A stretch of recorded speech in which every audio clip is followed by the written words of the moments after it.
లో ఆరాధన చేర్చడానికి సహోదర సహోదరులకు పిల్లలకు ప్రవేశించడానికి తెలియజేస్తున్నాను. ఈరోజు వాక్యాన్ని ధ్యానం చేసుకున్నాం. లైట్, వెలుగు లేకపోతే కాంతి అని మనము తెలుసు. లైట్ అనే దానికి నిర్వచనం ఏముందంటే డిక్షనరీలో, the natural agent that stimulates sight and makes things visible. ఈ కాంతి లేకపోతే వెలుగు అనేది వస్తువులను చూడడానికి, పరిసరాలను గమనించడానికి మనకు వెలుగు అవసరమైంది, లేకపోతే కాంతి అవసరమైంది. ఈ కాంతి ఎక్కడి నుంచి వస్తుందని ఆలోచన చేస్తే కాంతి జనకాల నుంచి వస్తుంది. అంటే కాంతిని ప్రొడ్యూస్ చేసే కాంతి జనకాలు ఉంటాయి. కాంతి జనకాల నుంచి వస్తుంది. కాంతి జనకాలు ఎక్కడి నుంచి వచ్చినాయి అని ఆలోచన చేస్తే, ఈ కాంతి జనకాలు అయితే ఈ వెలుగునిచ్చే ఈ కాంతి జనకాలని దేవుడు సృష్టించాడని గ్రంథం తెలియజేస్తాడు. బైబిల్ ఏం తెలియజేస్తుందంటే, ఈ కాంతిని మనకిచ్చే ఈ కాంతి జనకాలని దేవుడు సృష్టించాడు. ఆదికాండము 1వ అధ్యాయంలో ఈ యొక్క మాటలు మనకు కనబడతాయి. ఆదికాండం 1వ అధ్యాయం 3వ వచనం నుండి చూస్తే, దేవుడు వెలుగు కమ్మని పలుకుగా వెలుగు కలిగెను. దేవుడు వెలుగు కమ్మని పలుకుగా వెలుగు కలిగెను. అంటే వెలుగు ఎలా కలిగిందంటే, దేవుడు పలికాడు వెలుగు కావాలా, వెలుగు కమ్మని పలుక వెలుగు కలిగింది. దానికి ముందు వెలుగు ముందు ఏముందని ఆలోచన చేస్తే, 1వ వచనం నుండి, ఆదికాండం 1వ అధ్యాయం 1వ వచనం నుండి, ఆదియందు దేవుడు భూమి ఆకాశమును సృజించెను. భూమి నిరాకారముగాను శూన్యముగాను ఉండెను. చీకటి అగాధ జలముల పైన కమ్మి ఉండెను. చీకటి అగాధ జలముల పైన కమ్మి ఉండెను. దేవుని ఆత్మ జలముల పైన అల్లాడుతుంది. అది సృష్టి ఆరంభంలో ఉన్నటువంటి పరిస్థితి. సృష్టి ఆరంభంలో దేవుడు భూమి ఆకాశాలను సృజించినప్పుడు ఎలా ఉందంటే, చీకటి ఉంది. చీకటిని చూసిన తర్వాత దేవుడు ఏం చేశాడంటే, వెలుగు కమ్మనగా వెలుగు కలిగింది. దాని తర్వాత వెలుగు మంచిదైనట్టు దేవుడు చూచెను. దేవుడు వెలుగును చీకటిని వేరుపరిచి, అంతవరకు చీకటి ఉంది, భూమి పైన చీకటి ఉన్నప్పుడు వెలుగును చీకటిని ఆయన వేరు చేశాడంట. తర్వాత దేవుడు వెలుగునకు పగలనియు చీకటికి రాత్రి అని పేరు పెట్టెను. అస్తమయమును ఉదయమును కలుగగా ఒక దినమాయను. దేవుని ఏర్పాటులో వెలుగు ఏ విధంగా ప్రారంభమైందో ఆలోచన చేస్తే, ఈ వెలుగు ఆయన పలకగా వెలుగైంది. వెలుగు కమ్మని పలుకగా వెలుగు కలిగింది. ఈ వెలుగు ఎక్కడి నుంచి వచ్చింది అనే దాని విషయాల్లో ఆయన సృష్టిని మనము పరిశీలన చేస్తే వెలుగు మాత్రమే వచ్చింది. తర్వాత ఈ కాంతిని ఇచ్చే కాంతి జనకాలను దేవుడు తర్వాత సృజించినట్టుగా మన గ్రంథంలో కనబడుతుంది. అంటే వెలుగు ఎక్కడి నుంచి వచ్చిందంటే, దేవుడే వెలుగు కాబట్టి వెలుగు వచ్చింది. ఆయన మాట పలుకటంతో వెలుగు అక్కడ కలిగినట్టుగా మనకు కనబడుతుంది. ఇదే అధ్యాయంలో వెలుగు గురించి మనము మొదట చూసాము. ఈ కాంతినిచ్చే కాంతి జనకాలు ఎలా ప్రారంభమైనాయో ఆలోచనిస్తే, ఆదికాండము 1వ అధ్యాయము 14వ వచనం నుండి చూస్తే, దేవుడు పగటిని రాత్రిని వేరుపరిచినట్లు ఆకాశ విశాలమందు జ్యోతులను కలుగ్గాకనియు, అవి సూచనలను కాలమును దిన సంవత్సరములను సూచించుకయుండుగాకనియు, భూమి మీద వెలుగించుటకు అవి ఆకాశ విశాలమందు జ్యోతులయుండు గాకనియు పలికెను. ఆ ప్రకారం ఆయన దేవుడు జ్యోతుల్ని సృష్టించాడంట. ఈ యొక్క భూమికి వెలుగునివ్వడానికి జ్యోతులు సృష్టించాడు. ఈ జ్యోతులు సృష్టించి ఆయన ఏం చేశాడంటే, జ్యోతులు కలుగాక అన్నాడు. అవి ఏమేమి సూచిస్తాయంటే, ఇవి కాలములు దిన సంవత్సరములు సూచించుకున్నట్టు ఆయన వీటిని సూచించినట్టుగా మనకు కనబడుతుంది. తర్వాత దేవుడు ఆ 2 గొప్ప జ్యోతులు, అనగా పగటి నేలుటకు పెద్ద జ్యోతిని, రాత్రి నేలుటకు చిన్న జ్యోతిని, నక్షత్రములను చేశాను. దేవుని ఏర్పాటులో ఈ కాంతి జనకాలు, కాంతినిచ్చే వెలుగునిచ్చే వాటిని దేవుడు సూచించినట్టుగా మనకు కనబడుతుంది.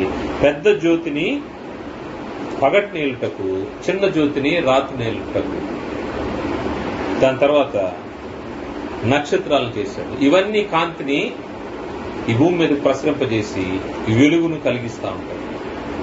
దేవుడు మన కంటికి స్పష్టంగా కనబడడానికి, అంటే ఏదైతే విజిబుల్ గా మనం చూడడానికి ఆ వెలుగు మన కంటిపైన ప్రకాశించి, దాని తర్వాత దాని నుంచి మనము ఎదుటగా ఉండే వస్తువులను మనం చూసేదానికి అవకాశం ఉంది. ఈ వెలుగు లేకపోతే ఈ కాంతిని దేవుడు సృజించిన విధానం మనం చూసాం. కాంతి జనకాలను కూడా ఆయన కలుగునుగా కనంగానే ఇవన్నీ కలిగినాయి. పెద్ద జ్యోతి పగలు ఏలుటకు, చిన్న జ్యోతి రాత్రి ఏలుటకు, మరియు నక్షత్రములు. వీటి గురించి పరిశీలన చేసినప్పుడు చాలా ఆశ్చర్యంగా ఉంటది.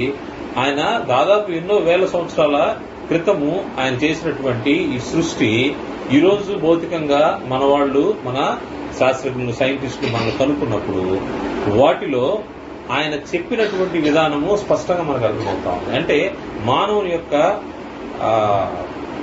జీవన మనుగడ కోసము దేవుడు ఈ భూమిని సృష్టించి ఈ భూమిలో అటువంటి వాతావరణాన్ని అనుగ్రహించి దానికి సంబంధించి ఏది ఏ సమయంలో ఏ కాలంలో మనిషికి అవసరమో దాన్ని ఏర్పాటు చేశాడు.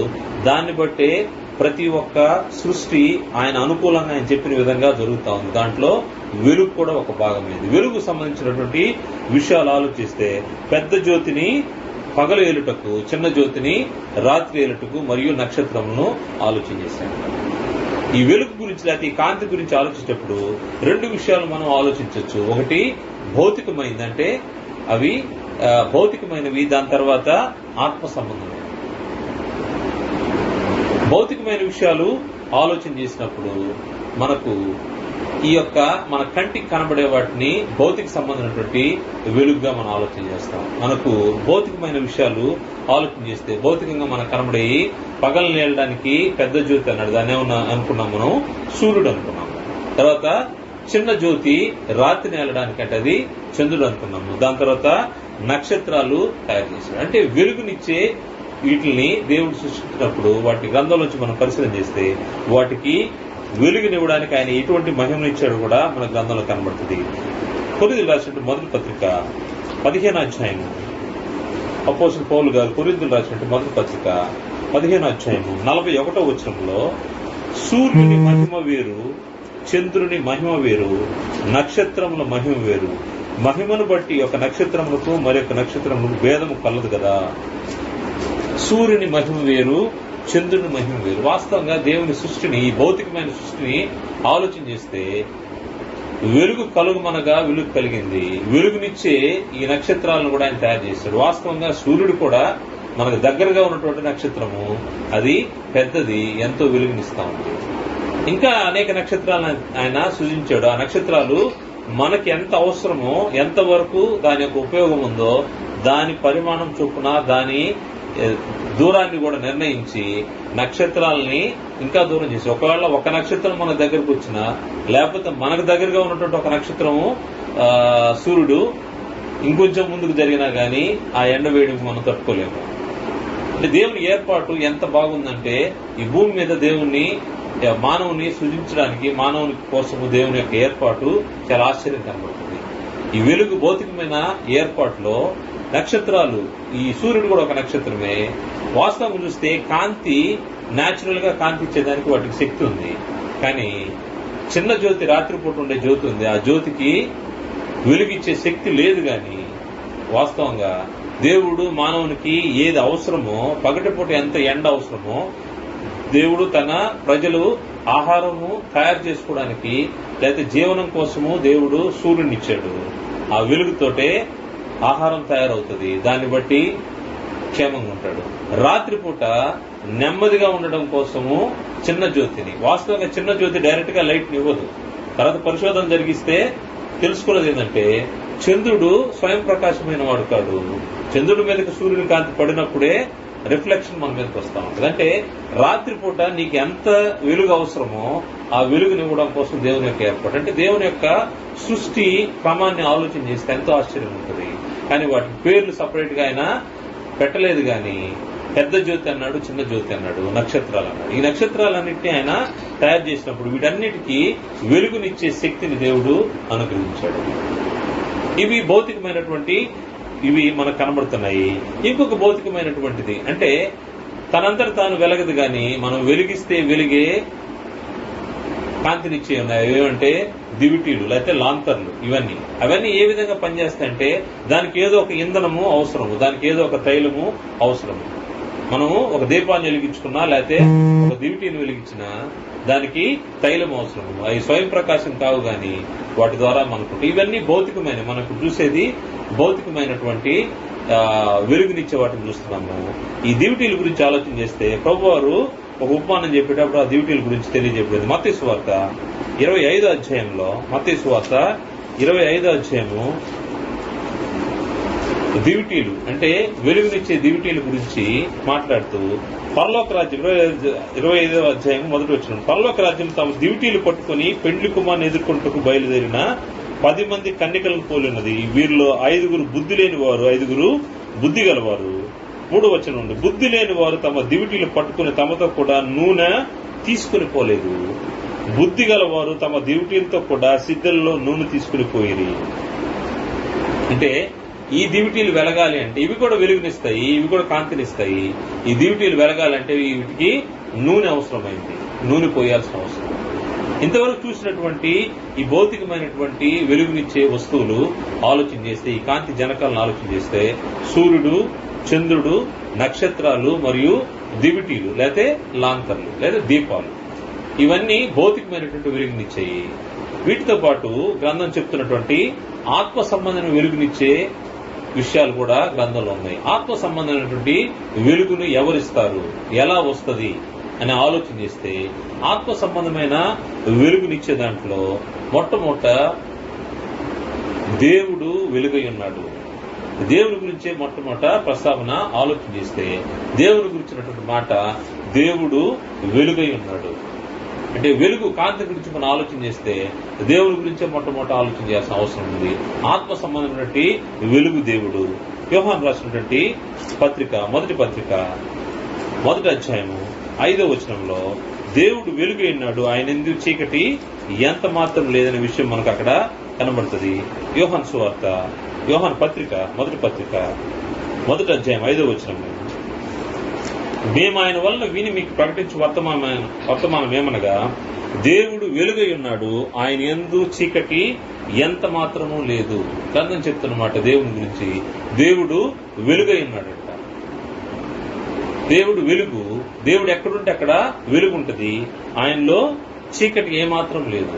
వెలుగుండే గొప్ప లక్షణం ఏంటంటే, వెలుగు ఎక్కడైతే ఉంటుందో అక్కడ నుంచి చీకటి పారిపోతా ఉంటుంది, చీకటి అక్కడ నుంచి వెళ్ళిపోతా ఉంటుంది. దేవుడు ఎక్కడ ఉంటాడో దేవునికి వ్యతిరేకంగా ఉన్నటువంటి అపవాది లేదా చీకటి శక్తులు వెళ్ళిపోతా ఉంటాయి. దేవుడు వెలుగు అనే విషయాన్ని దావీదు అనేక సార్లు తన యొక్క రచనల్లో లేకపోతే తన జీవిత అనుభవాల్లోంచి ఆయన చెప్పిన మాటలు మనకు కనబడుతుంది. దావీదు సౌలు చేత తరంబడుతా ఉన్నాడు. తరంబడినప్పుడు తన ప్రాణాన్ని దక్కించుకున్న తర్వాత దేవుని గురించి ఆయన ఒక కీర్తన పాడుతా ఉన్నాడు.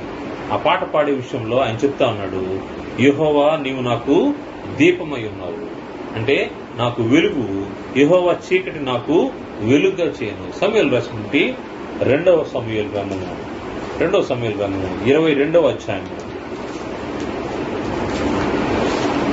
2వ సమూయేలు గ్రంథము 22వ అధ్యాయంలో ఈ సమాచారం మనకు తెలుస్తుంది. 22వ అధ్యాయము 29వ వచనంలో దావీదు పలుకుతా ఉన్నాడు. 22వ అధ్యాయము 29వ వచనంలో, యెహోవా నీవు నాకు దీపమై ఉన్నావు, యెహోవా చీకటిని నాకు వెలుగుగా చేయను.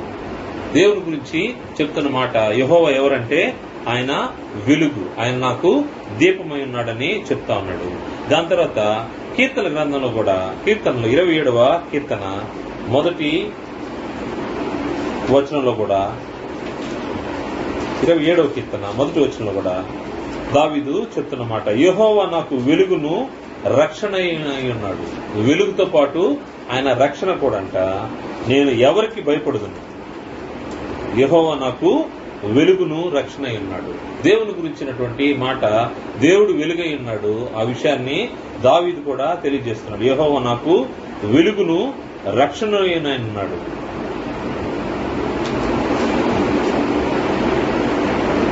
తర్వాత ఇంకొక దగ్గర దావీదు మాట్లాడిన మాటలే మనం చూద్దాము. కీర్తన గ్రంథం 36వ అధ్యాయము 9వ వచనంలో, 36వ అధ్యాయము 9వ వచనంలో, నీ యొద్ద జీవపు ఊట కలదు, నీ వెలుగును పొందియే మేము వెలుగు చూస్తున్నాము. ఒక వ్యక్తి వెలుగు చూస్తున్నాడంటే అది దేవుని దగ్గర నుంచి వచ్చే వెలుగైతేనే దాన్ని చూడగలిగే అవకాశం ఉంది. ఎవరైతే ఆ వెలుగును పొందుతారో ఆ వెలుగుని చూస్తారో. ఆత్మ సంబంధమైనటువంటి విషయాల గురించి నేను మాట్లాడుతా ఉన్నాడు. భౌతికమైనటువంటి ఈ సూర్యుడు లేకపోతే నక్షత్రాల నుంచి వచ్చే వెలుగు గురించి ఈ యొక్క దావీదు మాట్లాడలేదు. నీ యొద్ద జీవపు ఊట కలదు, నీ వెలుగును పొంది మేము వెలుగు చూచుచున్నాము. వెలుగుని చూడడానికి ఆయన యొక్క దేవుని దగ్గర నుంచి ఏదైతే ఆత్మ సంబంధమైన మేలు పొందాడో ఆ మేలు గురించి మాట్లాడుతూ నీ వెలుగును పొంది మేము వెలుగును చూస్తున్నాము అంటా ఉన్నాడు. ఇంకొక దగ్గర యెహోవా దేవుడు ఆయన మనకు వెలుగును అనుగ్రహించున్నాడు అనే విషయాన్ని కీర్తనకారులు తెలియజేస్తారు. 118వ కీర్తన 27వ వచనంలో 118వ కీర్తన 27వ వచనంలో యెహోవాయే దేవుడు ఆయన మనకు వెలుగును అనుగ్రహించున్నాడు. యెహోవాయే దేవుడు ఆయన మనకు వెలుగును అనుగ్రహించున్నాడు. దేవుడు వెలుగై ఉన్నాడు, ఆయన యందు చీకటి ఎంత మాత్రము లేదు అని మనము చూసిన దాన్ని బట్టి యెహోవా గురించి మాట్లాడుతూ ఆయన వెలుగై ఉన్నాడు, ఆయన ద్వారానే మనము చూస్తా ఉన్నాము. దేవుడే పలికినటువంటి మరొక మాట యెషయా గ్రంథంలో మనకు కనబడుతుంది. యెషయా గ్రంథము 45వ అధ్యాయంలో యెహోవాను నేనే వెలుగును సృజించిన వాడిని అంటాడు ఆయన. 45వ అధ్యాయము యెషయా గ్రంథము 45వ అధ్యాయము 7వ వచనంలో నేను వెలుగును సృజించిన వాడను, అంధకారమును కలుగజేయువాడను, సమాధానకర్తను కీడును కలుగజేయువాడును నేనే, యెహోవాను నేనే వీటన్నిటినీ కలుగజేయువాడును. యెహోవాను నేనే వీటన్నిటినీ కలుగజేయవాడు. ఏమి కలుగు చేస్తున్నాడంటే నేను వెలుగును సృజించువాడను. వెలుగును గురించి మనం మాట్లాడుకుంటా ఉన్నాము. వెలుగును సృజించువాడను నేనే. యెహోవాయే వెలుగు. ఆత్మ సంబంధమైనటువంటి వెలుగు ఒక వ్యక్తికి కావాలంటే యెహోవా వైపు చూడాల్సిన అవసరం ఉంది. నేనే ఈ వెలుగును సృజించినవాడు. భౌతికమైనటువంటి వాటిని సృజించిన దేవుడే. దేవుడు తన గురించి మాట్లాడుతూ నేనే వెలుగును, నన్ను చూసిన వాడు ఏం చేస్తాడంట, వెలుగును చూడడానికి అవకాశం ఉంటుంది, రక్షణ పొందడానికి అవకాశం ఉంటుంది. దావీదు చెప్తున్నాడు, మేము నీ ద్వారానే నువ్వు నాకు వెలుగును రక్షణ అన్నావు అని దావీదు చెప్తున్నాడు. ఎందుకంటే రక్షించబడినటువంటి పరిస్థితిలోకి వచ్చిన వ్యక్తి తన హృదయంలో ఉన్నటువంటి దాన్ని తెలియజేస్తా ఉన్నాడు. ఆత్మ సంబంధంగా రక్షించబడిన వ్యక్తికి ఆ వెలుగు యొక్క అనుభవం తెలుస్తా ఉంటుంది. మామూలు వ్యక్తులకి వెలుగు అంటే వాళ్ళు చూసేది కేవలంగా ఫిజికల్ గా ఉండే భౌతిక సంబంధమైనటువంటి వెలుగుని ఆలోచన చేస్తారు. కానీ ఆత్మ సంబంధమైన వ్యక్తి ఏం చేస్తాడంటే, ఆత్మ సంబంధమైన వెలుగును చూసిన వ్యక్తి తను గతంలో చీకట్లో ఉన్నాడు, చీకట్లోంచి వెలుగులోకి నడిపించబడ్డ వ్యక్తి కాబట్టి ఆ వెలుగు యొక్క శ్రేష్టమైన దాన్ని గ్రహించగలిగే పరిస్థితిలో ఉంటా ఉంటాడు.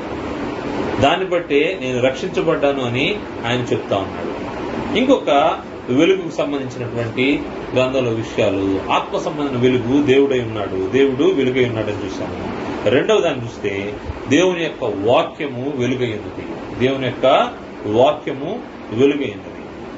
కీర్తన గ్రంథం 119వ కీర్తన 105వ వచనంలో 119వ కీర్తన 119వ కీర్తన 105వ వచనాన్ని చూస్తే నీ వాక్యము నా దీపంలో నా పాదములకు దీపము, నా త్రోవకు వెలుగునై ఉన్నది. దేవుని వాక్యము వెలుగై ఉన్నదని గ్రంథం తెలియజేస్తాం. నీ వాక్యము నా పాదములకు దీపమును, నా త్రోవకు వెలుగునై ఉన్నది. గ్రంథము వాక్యాన్ని వెలుగుతో పోలుస్తుంది. వాక్యము కూడా దేవుని వాక్యము వెలుగై ఉన్నదంట. ఇదే 119వ కీర్తన 130వ వచనంలో 130వ వచనం చూస్తే అందులో తెలుపన్నమాట, నీ వాక్యము వెల్లడగుడితోటనే వెలుగు కలుగును, అవి తెలివి లేని వారికి తెలివి కలిగించు. నీ వాక్యము వెల్లడి అగుటతోడనే వెలుగు కలుగును. దేవుని వాక్యం ఎక్కడైతే ఉంటుందో అక్కడ వెలుగు ఉంటాం. అక్కడ చీకటి ఎంత మాత్రం ఉండదు. దేవుని వాక్యం ఉన్న దగ్గరలా, దేవుని యొక్క బోధ, దేవుని యొక్క మాటలు ఉన్న ప్రతి స్థలంలో అక్కడ వెలుగు సంబంధమైన క్రియలే కనబడతా ఉంటాయి. వెలుగు సంబంధించినటువంటి మనుషులు దేవుని యొక్క వాక్యాన్ని ఆలోచన చేస్తున్నారు. ఈ వాక్యమును వెల్లడగుడుతోడనే వెలుగు కలుగును, అవి తెలివి లేని వారికి తెలివి కలిగించును. తెలివి లేని వారికి అంటే రక్షణ లేని వారికి రక్షణ కలిగించే దేవుని యొక్క వాక్యము వెలుగై ఉన్నదని గ్రంథము తెలియజేస్తా ఉంది. అందుకోసమే పేతురు గారు తెలియజేస్తూ పేతురు రాసినటువంటి 2వ పత్రికలో వెలుగుని గురించి ఆయన మాట్లాడుతున్నాడు. వాక్యము చీకటి చోటున వెలుగునిచ్చు దీపమై ఉన్నదనే విషయాన్ని పేతురు తెలియజేస్తాడు. పేతురు రాసినటువంటి 2వ పత్రిక 1వ అధ్యాయము 19వ వచనం చూస్తే, పేతురు రాసిన 2వ పత్రిక 1వ అధ్యాయం 19. మరియు ఇంతకంటే స్థిరమైన ప్రవచన వాక్యం మనకున్నది. వాక్యాన్ని గురించి మనం ఆలోచన చేస్తే వాక్యం వెలుగైనదని, తెల్లవారి వేగు చుక్క మీ హృదయంలో ఉదయించే వరకు ఆ వాక్యము చీకటి గల చోటున వెలుగునిచ్చు దీపమైనట్టున్నది. చీకటి గల చోట వెలుగునిచ్చే దీపం ఏంటంటే దేవుని యొక్క వాక్యము. దేవుని వాక్యం ఎక్కడైతే ఉంటుందో అక్కడ వెలుగు కలుగుతూ ఉంటుంది, అక్కడ చీకటి ఉండదు. చీకటి అంటే అపవాది క్రియలు ఉండవు. దాని యందు మీరు లక్ష్యం ఉంచిన ఎడల మీకు మేలు పేతురు గారు తెలియజేస్తారు. దాని యందు మీరు లక్ష్యం ఉంచిన, దేని యందు లక్ష్యం ఉంచాలా?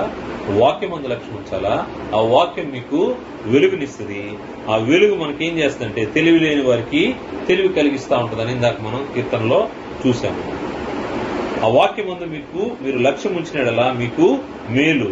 ఎందుకంటే ఈ వాక్యం ఎక్కడి నుంచి వచ్చిందో ఆలోచన చేస్తే ఈ వాక్యము దేవునిది అనే విషయాన్ని క్రింద తెలియజేయబడింది. ఒక్కడు తన ఊహను బట్టి చెప్పుట వలన లేఖనంలో ఏ ప్రవచనము పుట్టదని మొదట గ్రహించుకున్న వాళ్ళను. ఏలయనగా ప్రవచనం ఎప్పుడునూ మనుష్యుని ఇచ్చను బట్టి కలగలేదు, కానీ మనుష్యులు పరిశుద్ధాత్మ వలన ప్రేరేపింపబడిన వారి దేవుని మూలముగా పలికిరి. దేవుని వాక్యము ఇది.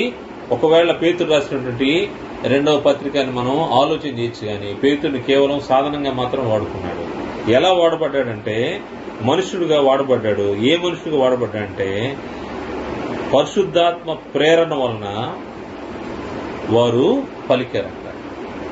ఇప్పుడు పౌలు పలికినా, పేతురు పలికినా, యాకోబు పలికినా, మత్తయి పలికినా, యోహాను పలికినా, వీటన్నిటికీ కారణము ప్రేరణ ఎవరంటే దేవుడు. అందువల్ల దేవుని ద్వారా వచ్చినటువంటి ఈ వాక్యము ఒక మనుషుని ఊహను బట్టి రాలేదు, కానీ ఇది దేవుని ద్వారా వచ్చింది. ఈ వాక్యం ఎలా ఉందంటే ఆ వాక్యము చీకటి గల చోటున వెలుగునిచ్చు దీపమైనట్టుంది. ఎక్కడైతే చీకటి ఉంటుందో, ఎక్కడైతే అపవాది ఉంటాడో, అపవాది క్రియలు ఉంటాయో, ఎక్కడైతే భక్తిహీనత ఉంటుందో అక్కడ ఈ వాక్యం వెళ్ళినప్పుడు అక్కడ వెలుగు కలుగుతా ఉంటుంది. వెలుగు కలిగినప్పుడు అక్కడ చీకటి పారదోలు పడతా ఉంటుంది. చీకటి ఏమాత్రం లేకుండా ఉంటది. దాని యందు మీరు లక్ష్యం ఉంచేలా మీకు మేలు కలుగుతుంది. దేవుని వాక్యము వెలుగైనది. ఆత్మ సంబంధించిన విషయాల్లో 2వ విషయాన్ని మనం ఆలోచన చేస్తున్నాం. మొదటిది దేవుడు వెలుగై ఉన్నాడు, రెండవది దేవుని యొక్క వాక్యము వెలుగైనది. 3వ విషయాన్ని ఆలోచన చేస్తే దేవుని కుమారుడు అంటే ఎవరు? క్రీస్తు ప్రభువారు. దేవుని యొక్క కుమారుడు వెలుగై ఉన్నాడు. దేవుని యొక్క కుమారుడు వెలుగై ఉన్నాడు. యోహాను సువార్త 1వ అధ్యాయము 4వ వచనం చూస్తే దేవుని కుమారుడు వెలుగై ఉన్నాడు అనే విషయాన్ని గ్రంథము తెలియజేస్తాం. దేవుని కుమారుడు అంటే క్రీస్తు. యోహాను సువార్త 1వ అధ్యాయం 4వ వచనంలో ఆయనలో జీవముండెను, ఆయన అంటే క్రీస్తులో ఆయనలో జీవముండెను, ఆ జీవము మనుషులకు వెలుగై ఉండెను. క్రీస్తు ప్రభువారు వెలుగై ఉన్నాడనే విషయాన్ని, ఆయనలో జీవముండెను, ఆ జీవము మనుషులకు వెలుగై ఉండెను. ఆ వెలుగు చీకటిలో ప్రకాశించింది, గాని చీకటి దాన్ని గ్రహింపకుండెను. ఆ వెలుగు వచ్చింది గాని ఆ వెలుగు చీకటిలో ప్రకాశించింది, గాని చీకటి దాన్ని గ్రహింపకుండెను.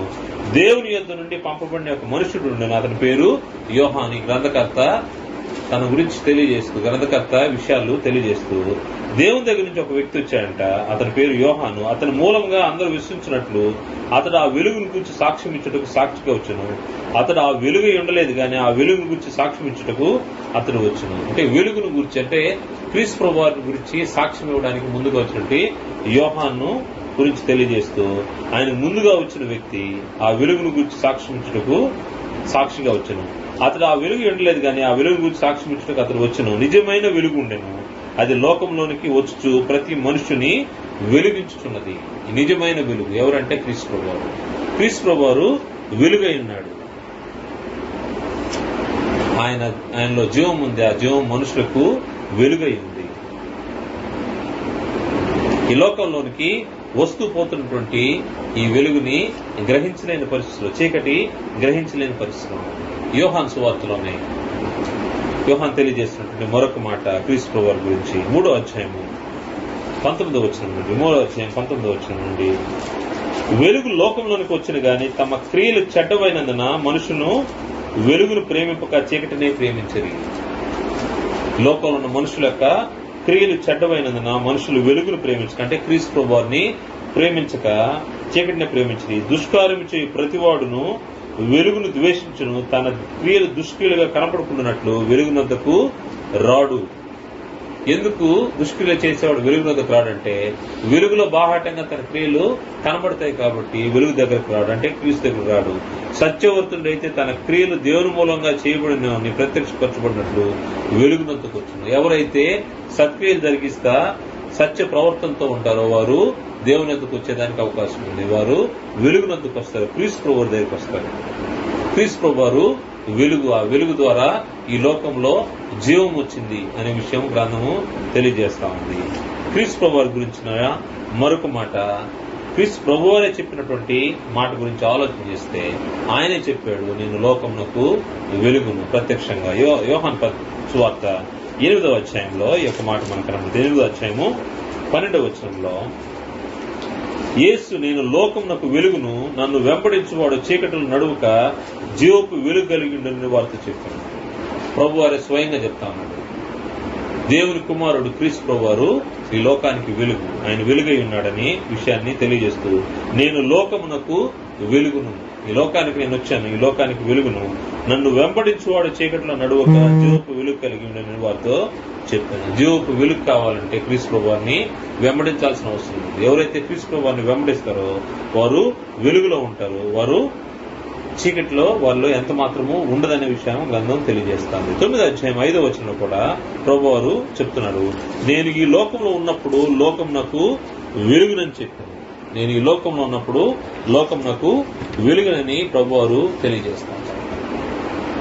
ఆత్మ సంబంధమైనటువంటి వెలుగు క్రీస్తు ప్రభువారి ద్వారా ఈ లోకంలో మనుషులకు వస్తా ఉంటుంది. అంటే చీకటిలోంచి రక్షించబడడానికి, చీకటిలోంచి వేరుగా అవడానికి క్రీస్తు ప్రభువారి యొక్క వెలుగు అవసరమైంది. అదేవిధంగా ఈ లోకంలో వెలుగుగా నేను వచ్చినాననే విషయాన్ని కూడా ప్రభువారు తెలియజేసిన మాట మనకు కనబడుతుంది. యోహాను సువార్త 12వ అధ్యాయము 46వ వచనంలో, 12వ అధ్యాయం 46వ వచనంలో, నా యందు విశ్వాసం ఉంచు ప్రతివాడు చీకటిలో నిలిచి ఉండకుండానట్లు నేను ఈ లోకమునకు వెలుగుగా వచ్చున్నాను. ఆయన ఉద్దేశము, ఆయన యందు విశ్వాసం ఉంచిన వాళ్ళు ఎవరు కూడా చీకటిలో ఉండకూడదంట. దానికోసం ఆయన వెలుగుగా ఈ భూమి మీదకు వచ్చినట్టుగా ఆయన చెప్తాను. ఈ లోకమునకు వెలుగుగా వచ్చినాను. ఆత్మ సంబంధమైనటువంటి వెలుగు గురించి మనం ఆలోచన చేస్తే, తండ్రి అయిన దేవుడు వెలుగై ఉన్నాడు, ఆయన వాక్యము వెలుగైనది, ఆయన కుమారుడు క్రీస్తు ప్రభువారు కూడా వెలుగై ఉన్నాడు. దాని తర్వాత ఇంకొందరికి కూడా వెలుగు అనే విషయాన్ని, ఆత్మ సంబంధమైన వెలుగు గురించి తెలియజేస్తూ, క్రైస్తవులు ఈ లోకమునకు వెలుగు, క్రైస్తవుల ద్వారా ఈ లోకంలో వెలుగు కలుగుతా ఉంది. వాళ్ళు వెలుగు జ్యోతుల వలె ఈ లోకంలో కనబడతా ఉన్నారు, జ్యోతుల వలె. క్రైస్తవుల్ని కూడా ఆత్మ సంబంధమైన వెలుగుతో పోల్చాడు. ప్రభు వారు చెప్పిన మాట మత్తయి సువార్త 5వ అధ్యాయం 19వ ప్రసంగంలో ఆయన తెలియజేస్తూ, మీరు లోకమునకు వెలుగై ఉన్నారంట. మీరు లోకమునకు వెలుగైన 5వ అధ్యాయము 14వ వచనంలో, మీరు లోకమునకు వెలుగై ఉన్నారు. క్రైస్తవులు ఎవరంట? లోకమునకు వెలుగు. క్రీస్తు సంబంధులు లోకమునకు వెలుగు. క్రీస్తు నేను ఈ లోకానికి వెలుగు అన్నాడు. క్రీస్తు నందు విశ్వాసం ఉంచి క్రీస్తును వెంబడించిన వారు ఏమవుతారంటే వారు క్రైస్తవులు, క్రీస్తు యొక్క శిష్యులు ఈ లోకానికి వెలుగై ఉన్నారు. ఎలా వెలుగై ఉన్నారు? ఎందుకు వీళ్ళు క్రైస్తవులు వెలుగు అంటే, వాళ్ళు చీకటిలోంచి ఆశ్చర్యకరమైన తన వెలుగులోనికి పిలువబడినవారు. క్రైస్తవులు ఎవరు అంటే చీకటిలోంచి వెలుగులోకి పిలువబడినవారు. ఎప్పుడైతే క్రీస్తు యొక్క వెలుగు వారికి వచ్చిందో వాళ్ళు కూడా ప్రకాశిస్తూ ఉంటారు. అంతేకాదు, వెలిగించబడిన వీరు ఇంకొందరిని వెలిగిస్తూ ఉంటారు. వెలిగిస్తూ ఈ లోకంలో జ్యోతుల వలె వెలుగుతూ ఉంటారు.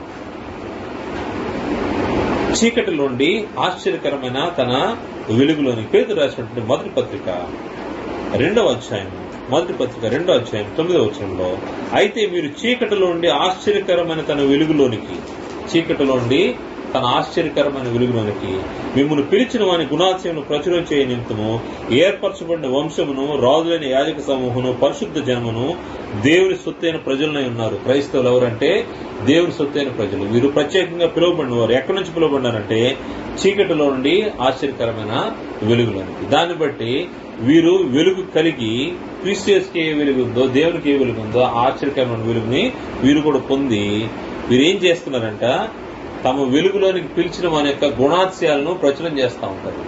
అంటే దేవుని గురించి, ఆయన కుమారుని క్రీస్తు వారి గురించి ఈ భూమి పైన అనేక మందికి తెలియజేస్తూ వారిని కూడా వెలిగిస్తూ ఉంటారు. వెలిగించడం వారి యొక్క పని. వారు వెలుగుతూ అనేక మందిని వెలిగిస్తూ ఉంటారు. కారణము చీకటి పారదోలే పరిస్థితి వెలుగు సంబంధులకి ఉంటా ఉంటుందని గ్రంథం తెలియజేస్తా ఉంది.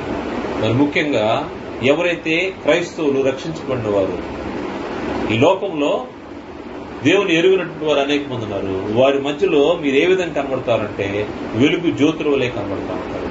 షైనింగ్ లైట్స్ అనమాట. వెలుగు జ్యోతుల వలె కనబడతా ఉంటారు. ఫిలిప్పీ పత్రిక 2వ అధ్యాయం, ఫిలిప్పీ పత్రిక 2వ అధ్యాయం 14వ వచనం చూస్తే, మీరు మూర్ఖమైన ఒక్కరి జనం మధ్య నిరపరాధులను, నిష్కలంకులను, అనింజులైన దేవుని కుమారులగినట్లు సనుగులు సంశయములు మాని సమస్త కార్యములను చేయడి. అట్టి జనము మధ్య, అంటే మూర్ఖులకు ఈ జనం మధ్య మీరు జీవవాక్యమును చేత పట్టుకుని లోకమందు జ్యోతుల వలె కనబడుచున్నారు. లోకమందు జ్యోతులు. లోకమందు జ్యోతులు ఎవరంటే క్రైస్తవులు. దీనికి సపరేట్ గా ఆయిల్ పోయాల్సిన అవసరం లేదు. ఆల్రెడీ దేవుని చేత ఆ వెలుగును పొందిన వారు, క్రీస్తు యేసు ద్వారా ఆ వెలుగును పొందిన వ్యక్తులు ఏం చేస్తా ఉంటారంటే, వాళ్ళు వెలుగు, ఈ యొక్క జీవవాక్యాన్ని ఎప్పుడైతే చేతిలో పట్టుకుంటామో మన ద్వారా వెలుగు ఈ లోకంలో కనపడతా ఉంటుంది. ఈ వెలుగు ఏం చేస్తుంటదంటే అనేక మందికి వెలుగును చూపిస్తూ ఉంటుంది, సత్య మార్గాన్ని చూపిస్తుంటుంది.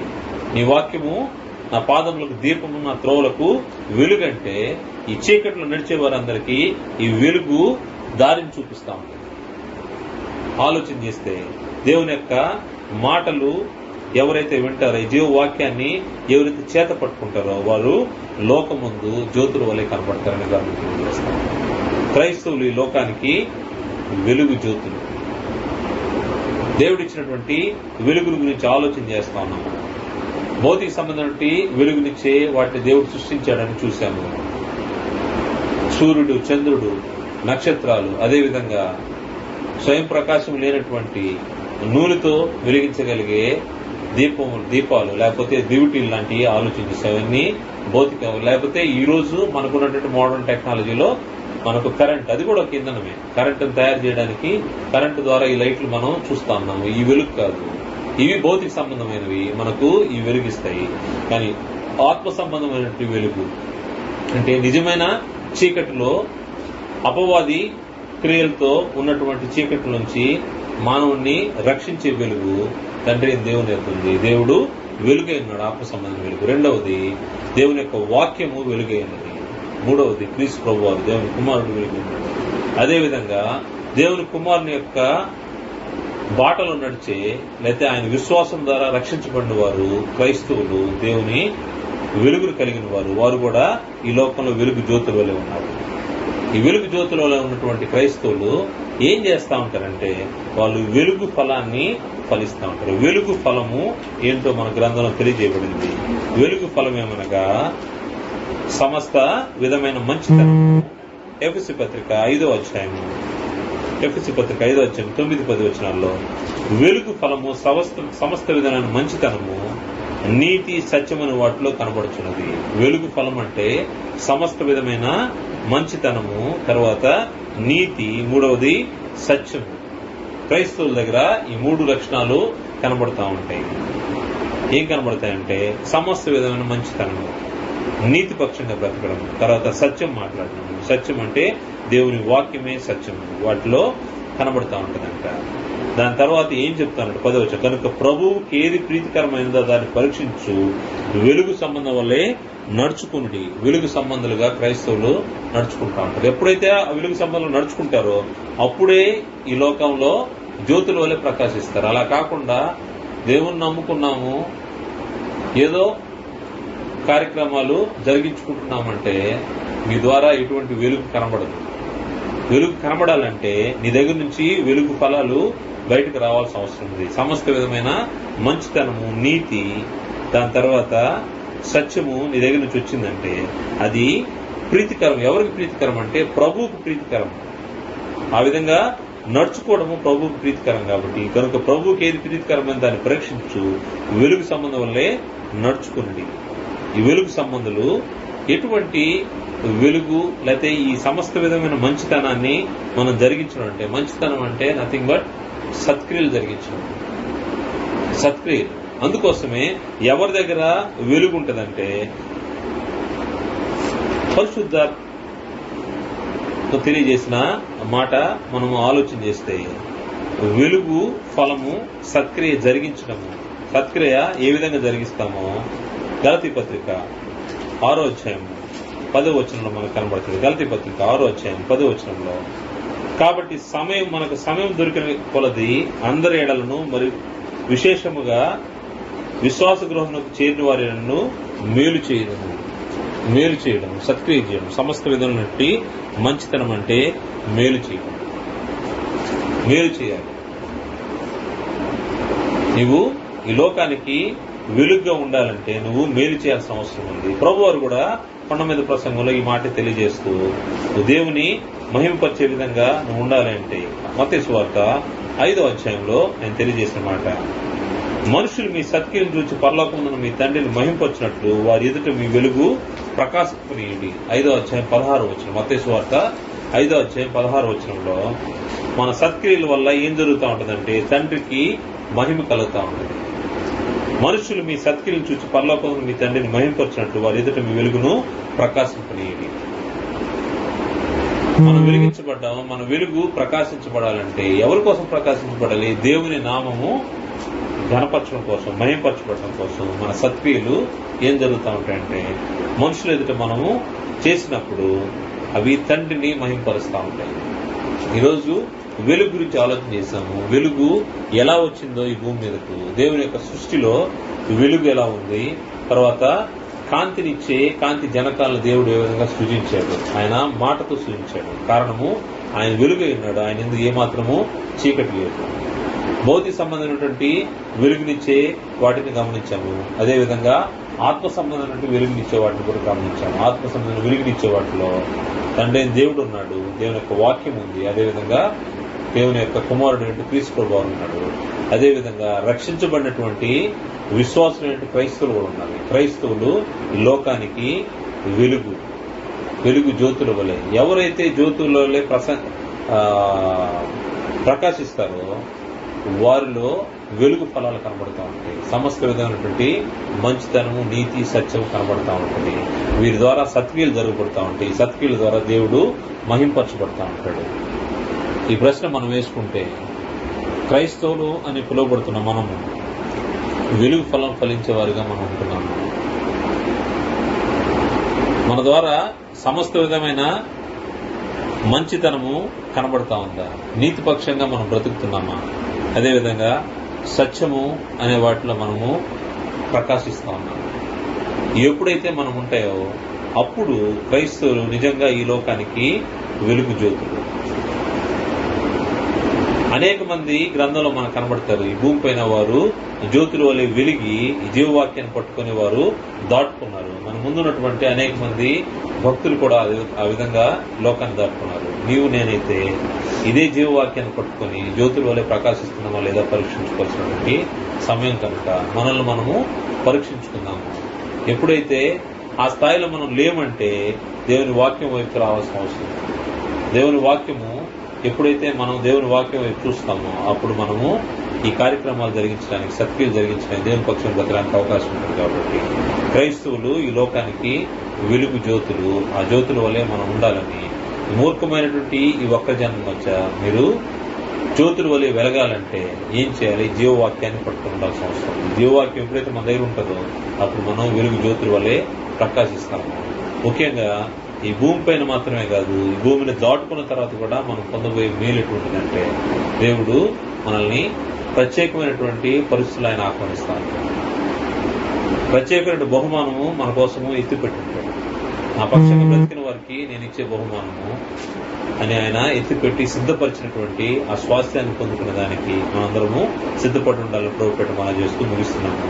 ఈ యొక్క వెలుగు సంబంధాలుగా మనం బ్రతకాల్సిన అవసరం ఉందని తెలియజేస్తూ ముగిస్తాను. అందరికీ